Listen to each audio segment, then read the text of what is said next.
Hi, friends.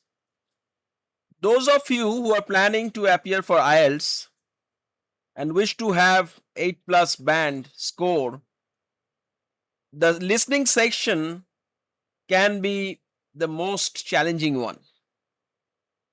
Not because the conversations are difficult, not because you don't know how to understand those conversation and answer the questions, but because of two reasons. One, the dialects can be confusing.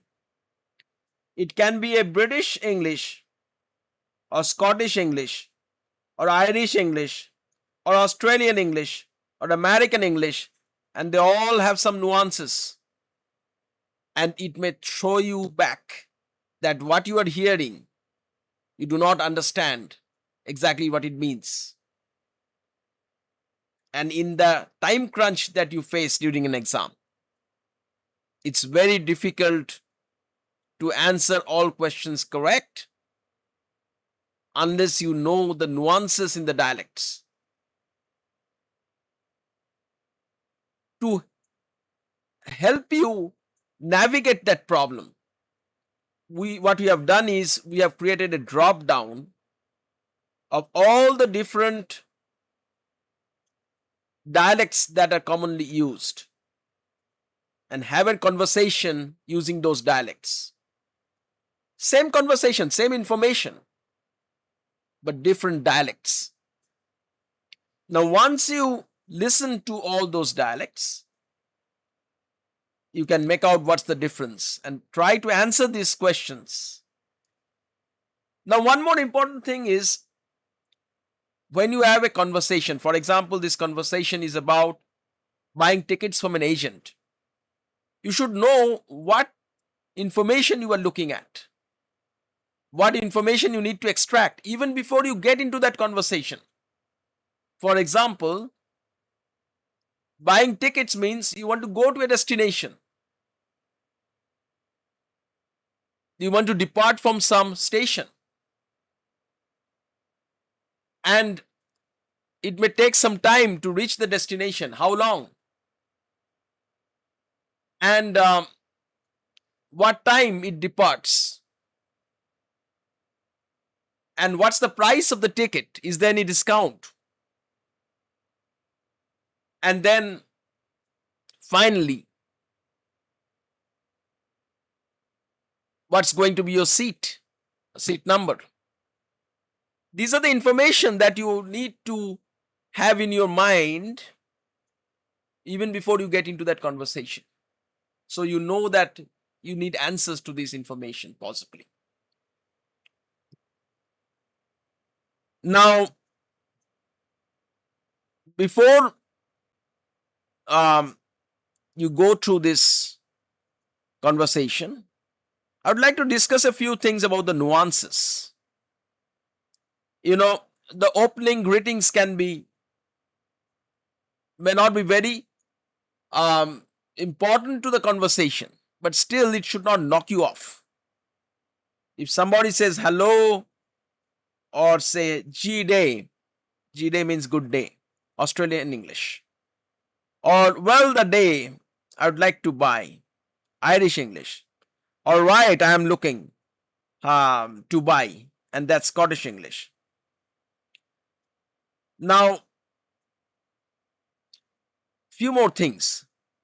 If someone tells you what's the damage for a standard off-peak single, first of all, what's damage has to do with the ticket, and what is off-peak single? Single here refers to a one-way trip, and damage refers to the cost of the ticket. That's Australian English. I mean, the British English may say what's the price for a standard off-peak single, still single. American English says what's the price for a standard off-peak one-way ticket. One-way ticket you are familiar with, but single, or in case of a round trip, you are talking about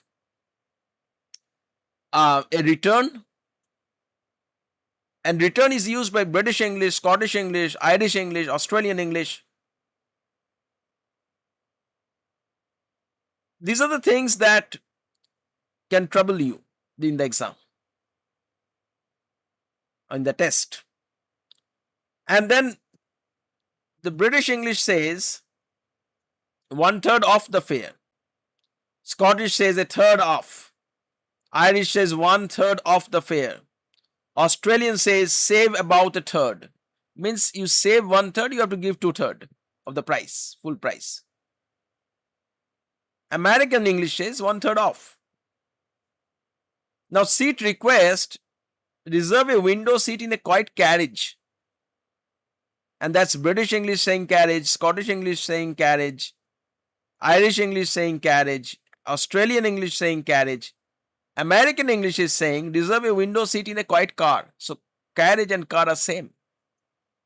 But it may trouble you if you do not know what it means. But then 89.50 pounds remain 89.50 pounds for all the dialects. That's the information you should be looking for. And London's King's Cross remains London's King's Cross for all the dialects. That's the information you should be looking for. Your focus should be on the information, not on the dialects. But still you need to be aware about the nuances in the dialects. Okay, the link for this conversation is provided in the description of the video. And I'll be coming out in more such conversations to help you navigate IELTS listening section. Please subscribe to this channel and this video, like this video, and wish you have all a good luck and have a nice day. Thank you. Bye.